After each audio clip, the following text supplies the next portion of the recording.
There was a house on the corner of Maple Street where music lived behind a locked door. It was a small house, nothing special to look at from the outside. The paint was peeling off the walls. The front porch had a few broken boards that everyone knew to step over. The grass in the yard grew wild because nobody had time to cut it. But inside that house, in a room that stayed closed most of the time, there was something beautiful, something that didn't seem to belong in a place like this. It was a piano. A grand piano. The kind you see in fancy concert halls or in the homes of rich people. It was old, very old, with keys that had turned yellow over the years.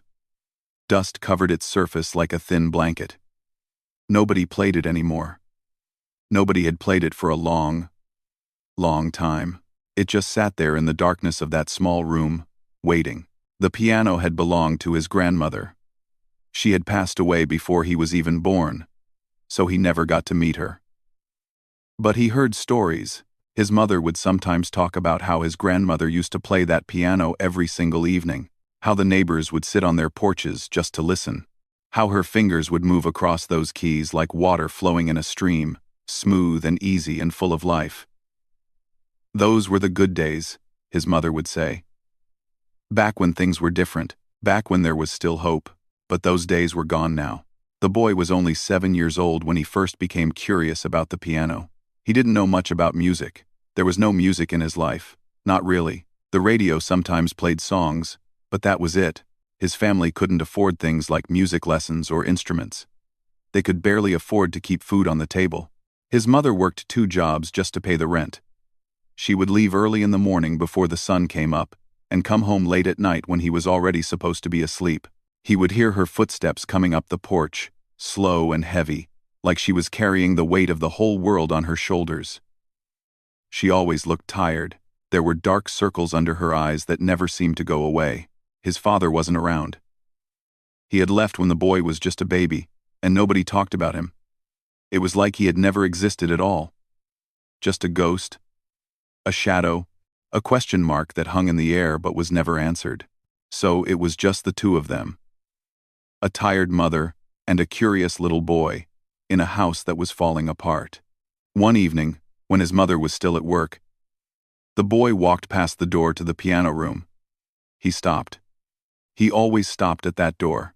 There was something about it that pulled at him, like a magnet pulling at metal. He couldn't explain it. He just felt it, deep in his chest. He reached out and touched the doorknob. It was cold against his small hand. He knew he wasn't supposed to go in there. His mother had made that very clear. "Don't touch that piano," she would tell him, her voice sharp and serious. "That was your grandmother's. It's not a toy. It's not for playing around with. You leave it alone, you hear me?" He always nodded. He always said yes. But standing there in the hallway, with the house quiet and empty around him, he couldn't help but wonder. What did it sound like? What did it feel like to press those keys? What kind of magic was hiding behind that door? He turned the knob slowly. The door creaked open, and he held his breath, half expecting someone to yell at him, but there was no one, just silence. He stepped inside. The room smelled old, like dust and forgotten things. The evening light came through the window, soft and golden, and it fell across the piano like a spotlight. The boy stood there for a long moment, just staring at it. It was the most beautiful thing he had ever seen in his life. It was like something from another world, something that didn't belong in this broken-down house on the corner of Maple Street. He walked closer. His heart was beating fast now, pounding in his ears. He knew he was doing something wrong. He knew his mother would be angry if she found out. But he couldn't stop himself. It was like his feet had a mind of their own, carrying him forward step by step until he was standing right in front of the piano. He reached out and touched one of the keys. Just one. Just barely. He pressed it down, and a single note rang out into the silence. It was the most wonderful sound he had ever heard. He pressed another key. Then another. The notes filled the room, bouncing off the walls, filling up all the empty spaces. He didn't know what he was doing. He was just pressing keys at random, making noise more than music. But to him, in that moment, it was everything. For the first time in his young life, he felt something he couldn't name. It was like a door had opened inside his chest. A door he didn't even know was there, and behind that door was a whole world of possibility. A world where he could be somebody, where he could do something special. He played for maybe 10 minutes, maybe 15. He lost track of time completely. And then he heard the front door open, and his mother's voice calling out his name. His heart nearly stopped. He pulled his hands away from the keys like they were on fire. He ran out of the room, closed the door as quietly as he could, and rushed to the kitchen, pretending like nothing had happened. His mother came in looking exhausted as always. She didn't notice anything different. She didn't ask any questions. She just started making dinner, moving around the kitchen like a robot running on empty batteries. The boy sat at the table and watched her. He wanted to tell her what he had done. He wanted to share this feeling that was still buzzing inside him, but he stayed quiet. He knew she wouldn't understand. She would just be angry. She would tell him again not to touch the piano. And maybe this time she would lock the door for good.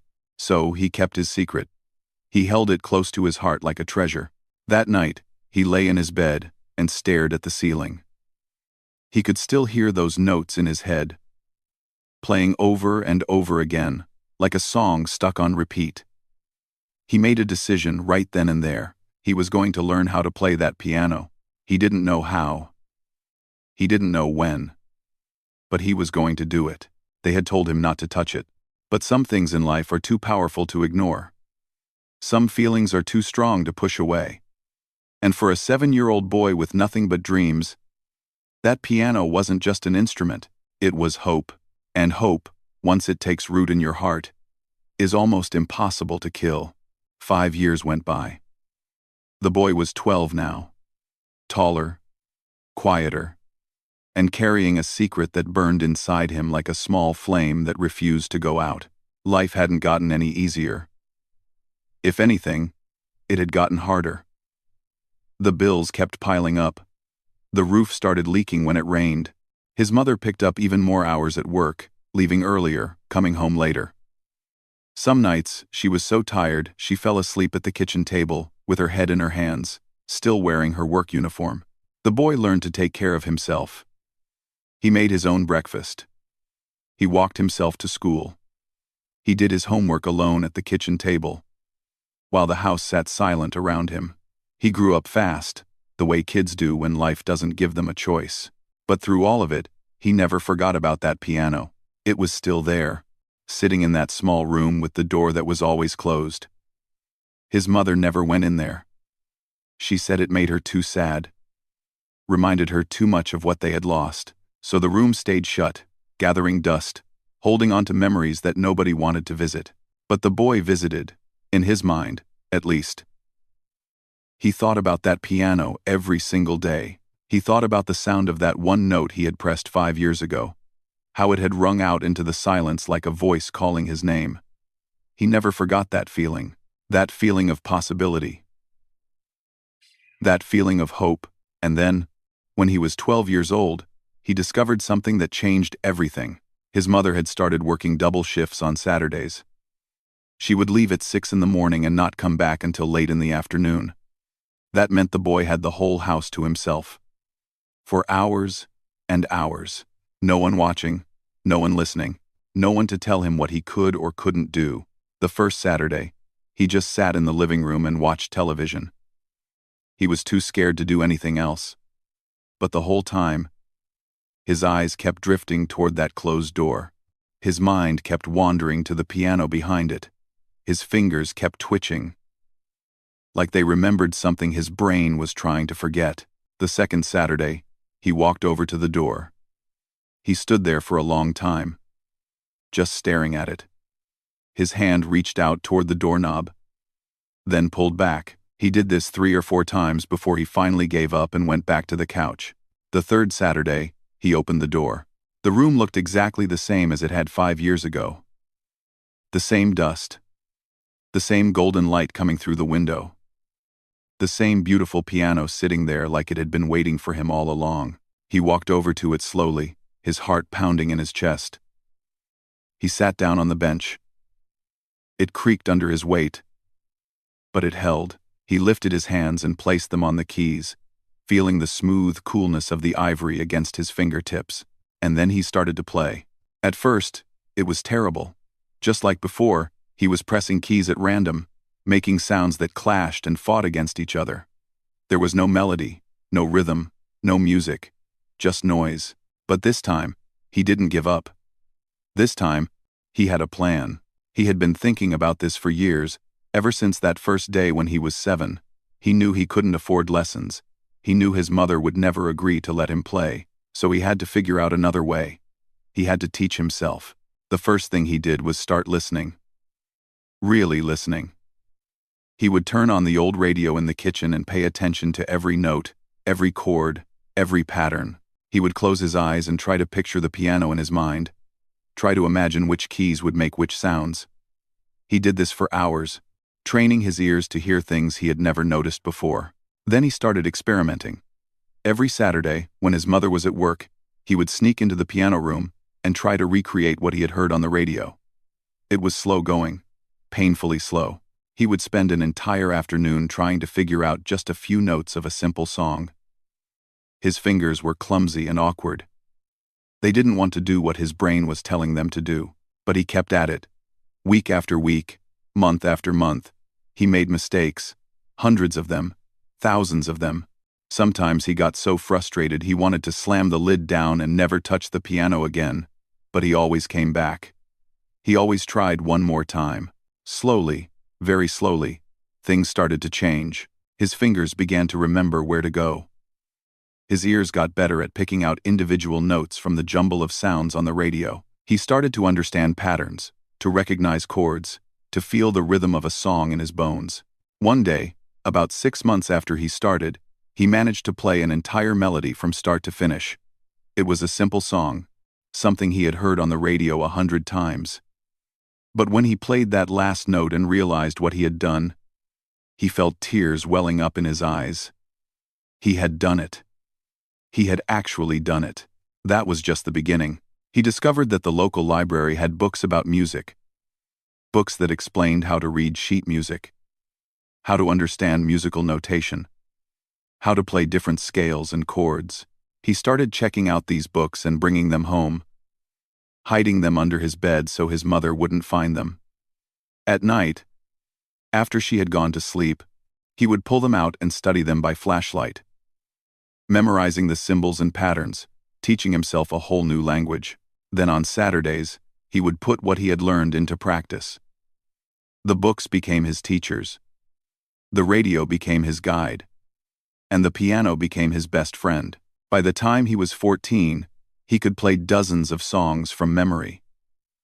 His fingers moved across the keys with a confidence that would have seemed impossible just 2 years earlier. He had developed his own style, his own way of interpreting the music he heard. He wasn't just copying anymore. He was creating. But he never told anyone, not a single soul. Every Saturday, he would play for hours, losing himself in the music, forgetting about everything else. And then, when he heard his mother's car pulling into the driveway, he would stop immediately. He would close the piano lid, wipe down the keys to remove any fingerprints, make sure everything looked exactly the way it had before. Then he would slip out of the room, close the door behind him, and pretend like nothing had happened. It was exhausting, keeping a secret this big. There were times when he wanted to tell someone, anyone, about what he could do. He wanted to share this gift that was growing inside him. This music that was becoming such a huge part of who he was. But he was too afraid. Afraid of getting in trouble, afraid of disappointing his mother, afraid that if anyone found out, they would take it all away. So he kept playing in secret. Stolen moments on Saturday afternoons. Private concerts for an audience of one. He didn't know it then, but those stolen moments were building something. Every note he played, every song he learned, every hour he spent at that piano was adding another brick to a foundation that would one day hold something incredible. The boy who was told not to touch was becoming something special, something rare, something that nobody, not even himself, could have predicted. And sooner or later, Secrets like that have a way of coming out. It happened on a Saturday in October, just 2 weeks after his 16th birthday. The boy had been playing for 4 years now. 4 years of stolen Saturdays. 4 years of secret practice. 4 years of pouring his heart and soul into an instrument he was never supposed to touch. And in those 4 years, he had become something extraordinary. He didn't know just how good he was. He had no one to compare himself to, no teacher to tell him he was doing well, no audience to give him applause. He just played because he loved it, because when his fingers touched those keys, everything else disappeared. The struggles, the loneliness, the weight of growing up poor in a world that seemed stacked against him, all of it melted away when he played. That Saturday started like any other. His mother left for work at 6 in the morning, same as always. The boy waited until he heard her car disappear down the street, and then he waited another 30 minutes just to be safe. Old habits die hard, and he had learned to be careful. When he was sure she was gone, he walked over to the piano room and opened the door. The autumn sunlight was streaming through the window, painting everything in shades of orange and gold. The piano looked almost magical in that light, like something out of a dream. He sat down on the bench and took a deep breath. He had been working on something new lately. It wasn't a song he had heard on the radio or learned from a book.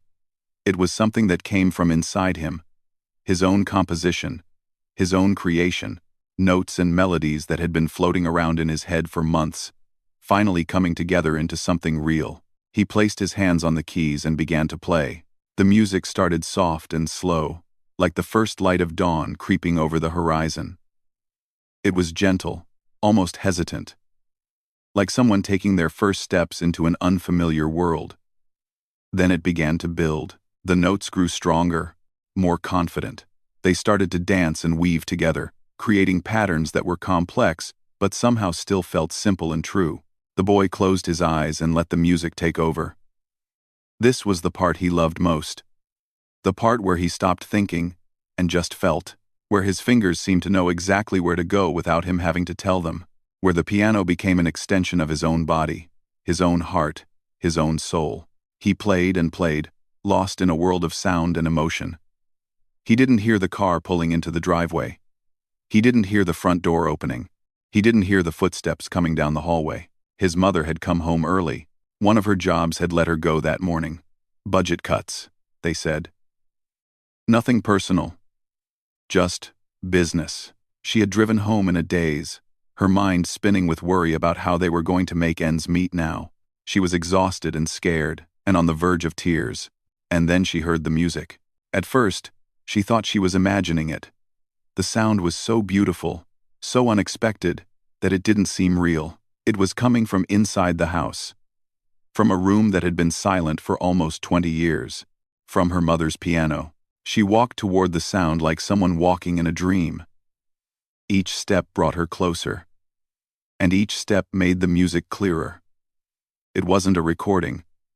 It wasn't the radio. Someone was actually playing that piano. Someone was playing it better than she had ever heard anyone play anything in her entire life. She reached the door to the piano room.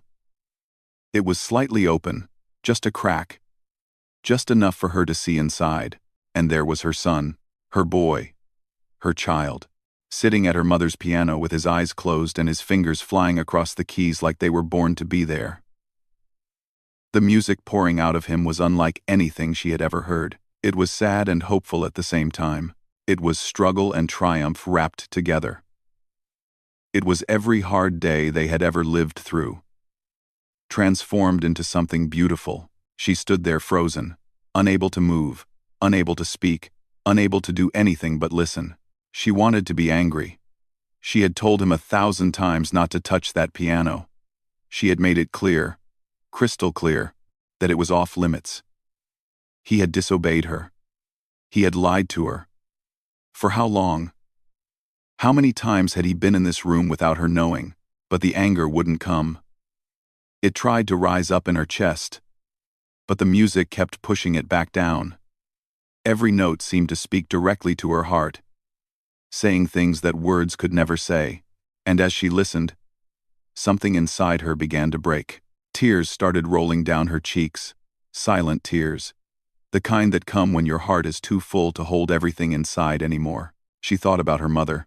She thought about all those evenings long ago when the house would fill with music, when the neighbors would gather on the porch to listen, when everything seemed possible. She had locked away those memories, along with the piano, thinking it was the only way to survive, thinking that if she didn't look at the pain, it would eventually go away. But here was her son, unlocking all of it, bringing it back to life, taking something that had been dead for 2 decades and making it breathe again.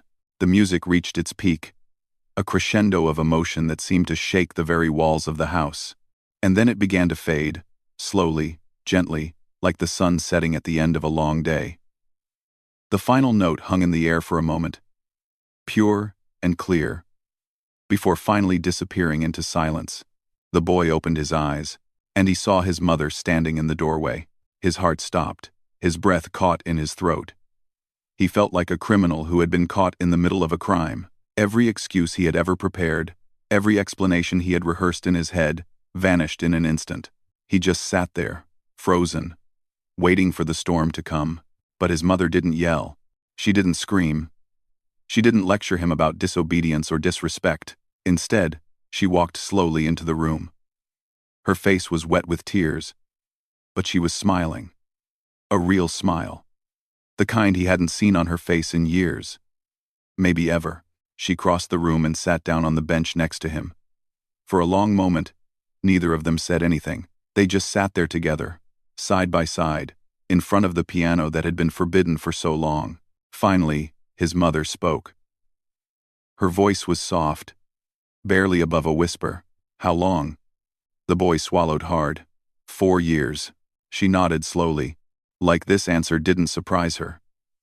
Like maybe, deep down, a part of her had always known. Your grandmother would have loved this, she said. She always said music finds a way.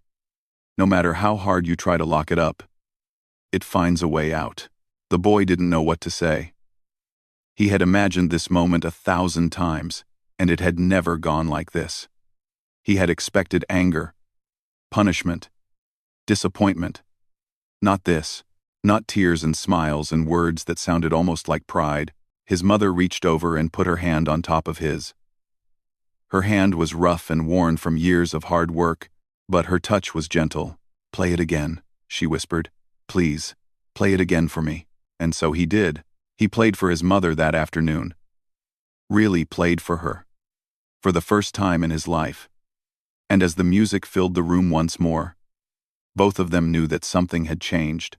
A door that had been closed for 20 years was finally open, and neither of them ever wanted to close it again. After that Saturday afternoon, everything changed between the boy and his mother. She no longer told him to stay away from the piano. Instead, she encouraged him to play whenever he wanted. She would come home from work, tired and worn out like always, but instead of collapsing on the couch, she would sit in the old armchair near the piano room and just listen. Sometimes she would close her eyes and let the music wash over her. Sometimes she would watch him play with a look on her face that was hard to describe. Pride, maybe. Or wonder, or something deeper that didn't have a name.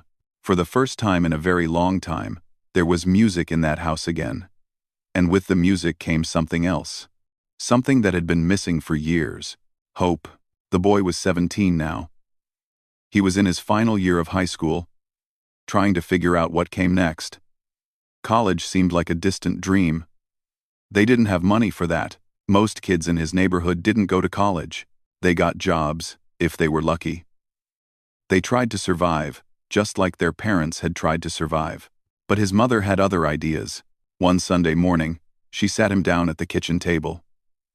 She had that serious look on her face, the one she got when something important was on her mind. There's a talent show at the community center next month, she said. I think you should enter. The boy stared at her like she had just suggested he fly to the moon. A talent show? He repeated. In front of people? That's usually how talent shows work, she said with a small smile. He shook his head. The thought of playing in front of strangers made his stomach twist into knots. For years, his music had been private. Secret. Safe. The idea of putting it out there for everyone to see and judge was terrifying. I can't, he said. I'm not good enough. His mother reached across the table and took his hand. You're the best I've ever heard, she said quietly. And I'm not just saying that because I'm your mother. You have something special. Something that shouldn't be hidden away in a room that nobody sees. The world deserves to hear what you can do. He wanted to argue. He wanted to list all the reasons why this was a bad idea. But when he looked at his mother's face, at the belief in her eyes, he couldn't bring himself to say no. 3 weeks later, he found himself standing backstage at the community center, his hands shaking and his heart pounding so hard he could hear it in his ears. The place was packed. There must have been 200 people out there. Maybe more. Families with kids, old folks from the neighborhood, teenagers looking bored in the back rows. They had already seen a girl do a dance routine, a man tell jokes that nobody laughed at, and a group of kids perform a song from a popular musical. Now it was his turn. When they called his name, his legs felt like they were made of concrete. He walked out onto that stage, and the lights hit him, bright and blinding. He could barely see the audience, just shapes and shadows in the darkness beyond the stage. There was a piano in the center of the stage. An old, upright, nothing fancy. He sat down on the bench and placed his hands on the keys. They were different from his grandmother's piano, lighter and less worn, but still familiar. For a moment, he just sat there. The silence stretched out, and he could feel the audience getting restless. Someone coughed. A baby started crying somewhere in the back, and then he began to play. He started with something soft and slow, a melody that he had written himself, something that came from deep inside his heart. At first, his fingers trembled slightly, missing a note here and there, but as the music took over, the fear began to fade. The audience disappeared. The lights disappeared. Everything disappeared except the piano and the music and the story he was telling through his fingertips. The melody grew and swelled, filling every corner of that community center. It spoke of struggle and pain, of long nights and lonely days, of a boy who was told he couldn't and decided he would anyway. It spoke of a mother who worked her hands to the bone for her child. It spoke of a grandmother who was gone but not forgotten. It spoke of hope, fragile and stubborn, refusing to die no matter how hard life tried to crush it. When he played the final note, there was a moment of complete silence, and then the audience erupted. People were on their feet. They were clapping and cheering, and some of them were actually crying. The boy sat at the piano, stunned, unable to process what was happening. He had never heard applause like this. He had never felt anything like this. His mother was in the front row, tears streaming down her face, clapping harder than anyone. He won the talent show that night. But that was just the beginning. Word spread fast. In a neighborhood like his, news traveled at the speed of gossip. Within a week, everyone knew about the kid who could play piano like nothing they had ever heard. The local church asked him to perform at their Sunday service. Then a community organization invited him to play at a charity event. Then a small jazz club downtown offered him a spot on their open mic night. Each time he played, more people heard. Each time he performed, the crowds got bigger. People started recording him on their phones, posting videos online, sharing them with friends and family. One evening, about 6 months after that first talent show, he was playing on an old beat-up piano that someone had left on a street corner downtown. It was a thing that happened sometimes in the city. People would put pianos in public places and let anyone play them. Most of the time, kids just banged on the keys for fun. But when the boy sat down, something different happened. He started playing, and people stopped. They stopped walking, stopped talking, stopped whatever they were doing. A crowd gathered around him, growing larger by the minute. Phones came out. Cameras started recording. He played for almost an hour, lost in the music, barely aware of the hundreds of people watching him. When he finally stopped, the crowd exploded with cheers. Strangers were hugging him, shaking his hand, telling him he was incredible. Someone in that crowd had posted a video online. And within a week, that video had been seen by 3 million people. 3 million. The boy couldn't wrap his head around it. He watched the numbers climb higher and higher, reading comments from people all over the world. people in Japan, people in Brazil, people in France and Australia, and places he had never even heard of. All of them moved by his music, all of them sharing it with their friends. And then, about 2 weeks after the video went viral, his mother got a phone call. On the other end of the line was a woman with a calm, professional voice. She said she was a professor at one of the most famous music schools in the entire country. She said she had watched the video 17 times. She said she had never heard anyone play with that much raw emotion and natural talent. And then she said something that made his mother drop the phone. She was offering the boy a full scholarship. 4 years of education at one of the best music programs in the world. Tuition, housing, everything paid for. All because she believed in what she had heard. When his mother told him the news, the boy didn't believe her at first. Things like this didn't happen to people like them. Scholarships to fancy schools were for rich kids, privileged kids, kids who had been taking lessons since they were 3 years old. Not for a self-taught teenager from a broken-down house on the corner of Maple Street, but it was real. It was all real. He sat down at his grandmother's piano that night. The same piano he had been forbidden to touch all those years ago. He placed his hands on the keys and let out a breath he felt like he had been holding his entire life. The impossible had happened, and he was just getting started. The day he left for music school, his mother stood on the front porch of their little house and watched him load his bags into the taxi. She was trying hard not to cry, but she wasn't doing a very good job of it. He walked back up the steps and wrapped his arms around her. They stood there for a long moment, holding on to each other, neither one wanting to let go. "I'm so proud of you," she whispered into his shoulder. "Your grandmother would be so proud of you." He pulled back and looked at her face, memorizing every line and every wrinkle. This woman had sacrificed everything for him. She had worked herself to exhaustion so he could have a roof over his head and food in his stomach. She had raised him alone when nobody else was there. And when she discovered his secret, instead of punishing him, she had pushed him toward his dreams. "I'm going to make it," he told her. "I promise. I'm going to make all of this worth it." She smiled through her tears and touched his cheek with her rough, worn hand. "You already have," she said. The music school was like stepping into another universe. Everything was different. The buildings were old and beautiful, covered in ivy and filled with history. The hallways echoed with the sound of instruments being played behind closed doors, violins and cellos and flutes and, of course, pianos. So many pianos. For the first time in his life, he was surrounded by people who understood, people who loved music the way he did, people who had dedicated their lives to it. But he was also surrounded by people who had been trained since childhood, kids who had taken lessons for 15 years, kids who had practiced on grand pianos in their parents' fancy living rooms, kids who had never known what it was like to go hungry or worry about whether the electricity would get shut off. He felt out of place at first, like he didn't belong, like someone had made a mistake letting him in. But then he sat down at a piano, and everything changed. His professors couldn't believe what they were hearing. Here was a student with no formal training, no background, no pedigree, playing with more emotion and soul than students who had been studying for decades. They had never seen anything like it. Word spread through the school quickly. Other students would sneak into the practice rooms just to listen to him play. They would stand outside the door, silent and still, afraid to make a sound. Some of them resented him at first, jealous of this outsider who had shown up out of nowhere and was making them all look ordinary.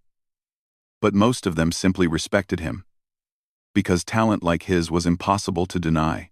He graduated 4 years later at the top of his class. The night of his graduation, he called his mother. She picked up on the first ring, like she always did. "I did it," he said, his voice breaking. "I really did it." She was crying on the other end of the line. Happy tears. Proud tears. The kind of tears that come when a dream you never dared to dream actually comes true. But graduation was just another beginning. Within a year, he was performing professionally. Small concerts at first, in little venues and local theaters. But the audiences kept growing. The invitations kept coming. His name started appearing in newspapers and magazines. People called him a prodigy, a genius, a once-in-a-generation talent. He didn't feel like any of those things. He just felt like a kid from a broken-down house who had fallen in love with a piano he wasn't supposed to touch. When he was 24 years old, he received an invitation that took his breath away. They wanted him to perform at one of the most famous concert halls in the entire world. The same stage where the greatest musicians in history had played. The same stage he had seen in pictures and dreamed about as a child. The night of the concert, he stood backstage and listened to the murmur of the audience on the other side of the curtain. 2,000 people were out there, waiting to hear him play. Critics and journalists and music lovers from all over the world. His hands were shaking. His heart was racing. For a moment, he was 16 again, standing backstage at that little community center, terrified of walking out in front of a crowd. And then he thought about his mother. He thought about his grandmother. He thought about that dusty piano room and the golden light coming through the window. He thought about all those stolen Saturdays, all those hours of practice, all those nights studying music books by flashlight. He had earned this moment, every single note of it. He walked out onto that stage, and the applause hit him like a wave. He made his way to the grand piano in the center, a beautiful instrument that gleamed under the lights. He sat down, adjusted the bench, and placed his hands on the keys. The audience fell silent, and then he began to play. He played for almost 2 hours that night.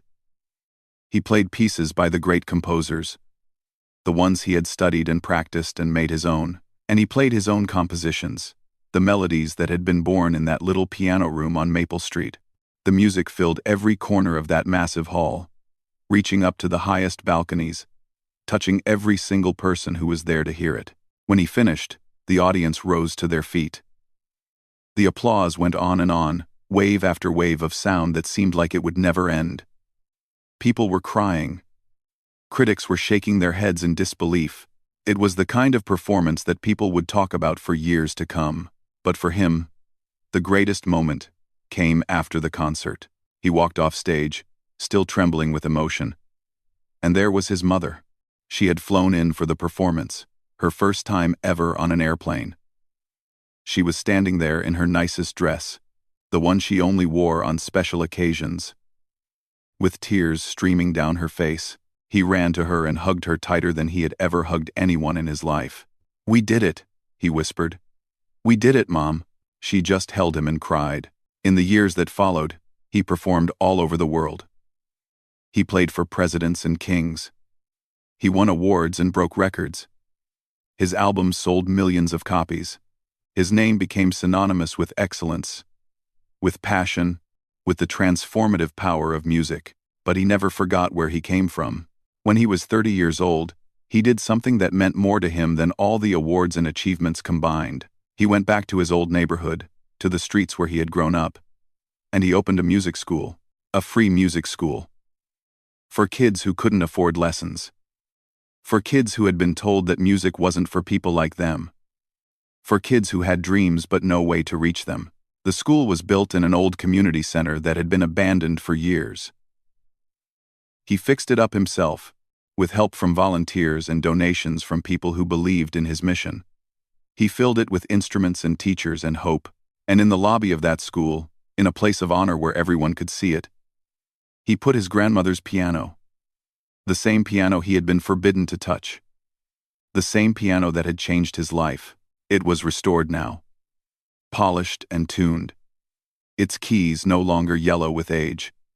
And every day, children would sit at that piano and press the keys, just like he had done when he was 7 years old. Their fingers would stumble at first, making noise more than music. But with time and practice and patience, they would learn.